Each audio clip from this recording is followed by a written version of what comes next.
So we are finishing up the work on the Visiting 650i. So now we got the convertible top all working. I just changed the light bulbs out because it had some faults on the parking lamps, which was just the light bulbs. Typically it's what you have. Bit of a pain, but there's quite a bit of documentation on how to do that, and it's really easy. So I didn't make a video of that. But we do have another thing going on with this one, is that when it starts up it tends to smoke a little bit, and also it's got kind of a rough idle. So let me start it up and we'll let you hear what it's doing. The motor sounds pretty good. As you can hear, it's not really smooth. And so because we got kind of a little undulation on our idle, especially right at startup, and it's not doing it right now, but a lot of times we get smoke coming out of the exhaust pipe. I'm thinking, here we go. And that came down on idle. So you can hear it. It's kind of going low. And it comes back up. Every once in a while you hear this little sound that it's making. So because we got some oil coming, blowing out, being burnt, and this slightly off idle, I'm thinking that it's probably the PCV valve. So you can get these little PCV valves. There's one on each side, and they come like in a little kit. You can get the aftermarkets for around 30 bucks. Most of them have like a limited lifetime warranty. You get them at your local shop.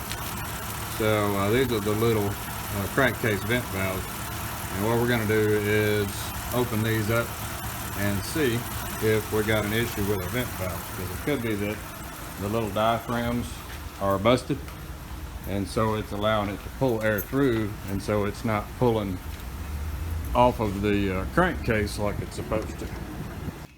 So we'll get her set up here on how to do this. It's not hard at all, so I'll make a quick little video. This is something you probably want to check if you have any kind of mileage on these. If you're pushing, 100,000 miles, most likely these PCV valves are shot. But we'll check and see. We don't know for sure, but it's good to check. So I'll show you how to do that, and we'll get set up here in just a minute. All right, so to get these PCV valves off, they're pretty simple. Here's a little PCV valve again, but it's hiding. You got to take the vanity cover off the top, and they actually hide underneath these little vanity covers on the side. And so all we got to do is just take the 4 bolts off the top. Pretty easy. Get you a 10 millimeter deep well and take the acorn nuts loose.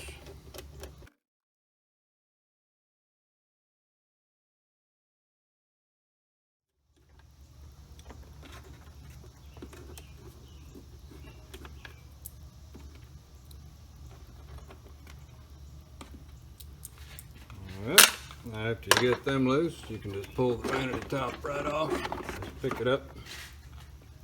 Vanity cover's gone. Now we can get to where the little valves are. So they hide up underneath here. So for this side, it's pretty easy. You just have to get this cover, and it's held on with little rubber clips. Just find you a good spot and kind of wiggle, and it'll pop free. And so we can let it drop down out of our way. And right there sits the PCV valve. And so you got to get these little clips up. So you can use a screwdriver or a little hook tool or anything you want to, and just kind of grab them. I use a little hooky thing, kind of works better. And you grab each of those little clips, and if you pull enough of the upper clips off, you can get it to pop free pretty easy, and you don't have to worry about the bottom ones because the new one comes with a cover. So there sits the cover. So now let's see if our PCV valve is actually bad. So this is the diaphragm for the valve, and now this thing's supposed to be solid. So when we pull it off, if it's got a break in it, oh, and you can see right there. So this valve is bad, and what it's doing is allowing air to suck through instead of pushing down on the diaphragm, which blocks off the flow of the oil. So the oil mist is coming up and it's going up into the intake where it normally is supposed to go, but the valve is supposed to control when it goes there. And right now, with the PCV valve busted, it can't control anything because it can't pull and it can't lift the valve up and down. So we definitely got a bad valve, but it's just about that simple. They come like that in the kit. You get you a new spring, and you can see the spring is all oily, but it's probably supposed to be a little oily. And what happens is the valve opens and closes, and then the oil comes down and drains back into the crankcase right here. And then the mist comes off and it goes up into the intake and gets burned away. So if that valve's not working on the diaphragm, if the diaphragm has a hole in it, then the whole crankcase vent system doesn't work, and you'll end up sucking oil and burning, having excess oil. So to put it back on is just as simple as taking it off. All you really got to remember is the orientation of this little guy. So you can see when I took it off, set the spring over here. So when I took it off, the orientation was like that. Just remember that orientation. And I don't know that it's really important, but it's probably good to put it back the way it was before. So all we're going to do is just pop a new one on. So let me go ahead and get that. Let's see if I can set the camera up so we can see what we're doing. So we get our new one from the package. Comes with a new spring, comes with a new everything. Even comes with directions, but I can't imagine anybody would need it. So we set our spring on. Make sure the spring is seated properly. And then we take our new diaphragm and we put the diaphragm on, make sure it's sitting correctly on the spring, and see how it's supposed to work. The other one wouldn't do that right there, so as it pulled down it couldn't close off, and so it was constantly letting oil go by. So just make sure it's seated down in there good and it's working good on the spring. And then take your new cap. This one doesn't have the little stinger, but it should be okay. Get it back to the approximate orientation and snap it back in place.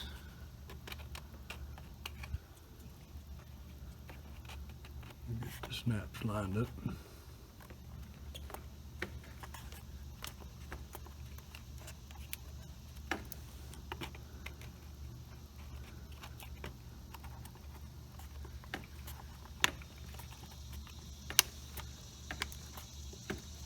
You got to kind of push a little harder, get those little snaps to pop over.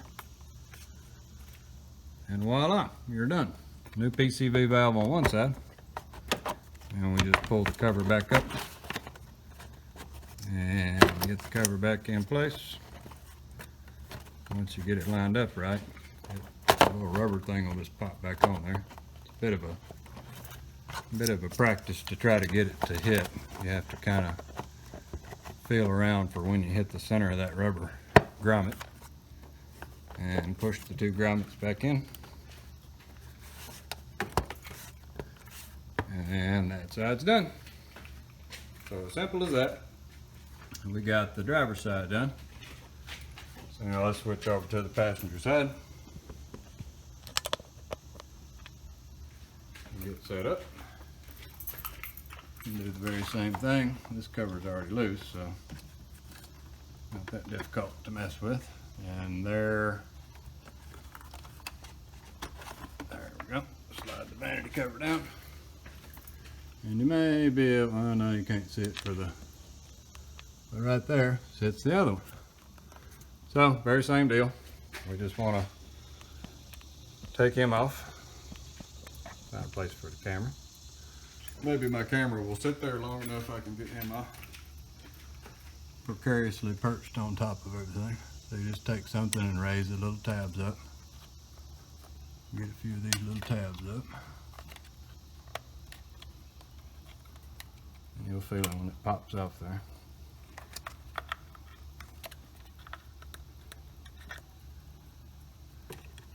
And get one more tab loose.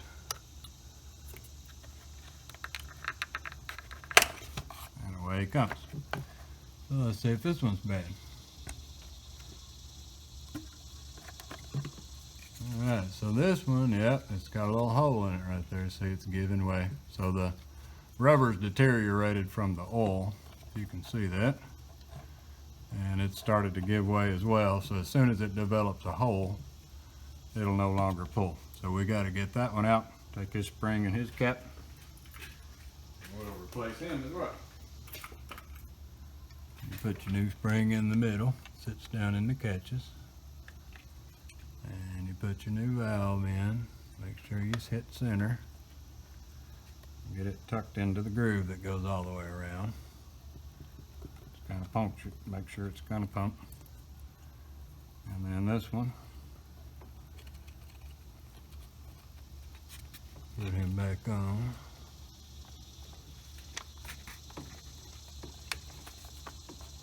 Push, push, push. You hear the little tab snap. And then all we got to do is put our cover back on. Line our cover back up.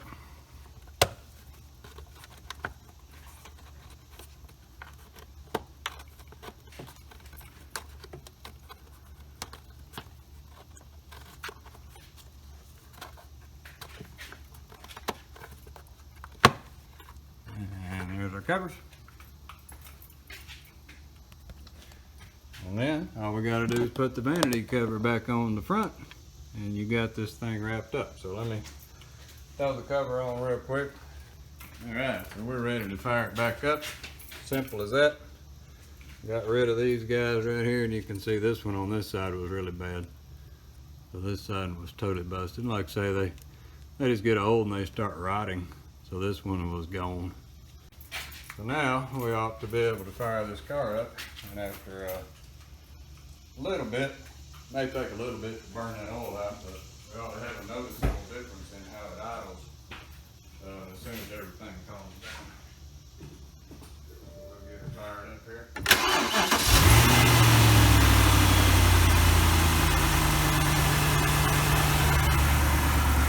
We'll wait just a second for it to get off its high idle. And hopefully when it comes down, it's going to settle down real quick and stabilize itself real fast.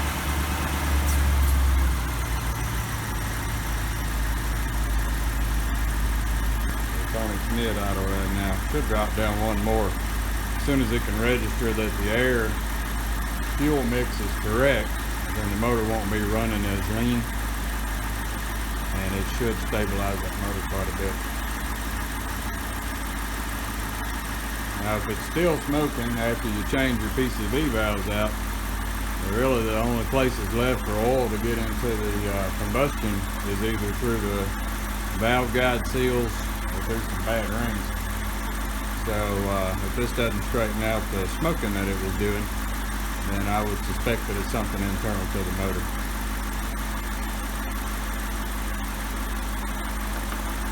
It sounds quite a bit smoother. Oh, it almost came down. I think it's recalibrating itself. There she goes. Oh, listen to it burn out. It's running so quiet now you can actually hear the valve train running, which is pretty normal on these motors. You can hear the valves clicking. This little 4.8 liter, that's a pretty good motor. Now over here on my M, that car sounds like a dump truck when it first starts up, because it's got to do all of its adjustments and everything. So that's the scariest car to first own in your life. You think the motor's blown on it just when it does its cold start cycle. But this little motor is a pretty robust little motor. Just have some minor stuff like this. You got a coolant tube that's going to leak on you. Some little things like that. But as far as the heart of the motor, they're pretty stout. Well, alrighty. Well, thanks for watching another video, and hope this helps someone out. Like I say, if you're pushing over 100,000 miles, it's worthwhile just to do this real quick job. 50 bucks worth of parts, and 10 minutes if you're in a hurry, and you can put you some new PCV valves on that are notorious for going bad, and your motor should settle down on its idle, and hopefully get rid of any little puffs of smoke that are starting up as you're getting some age on this engine. Alright, well, thanks for watching.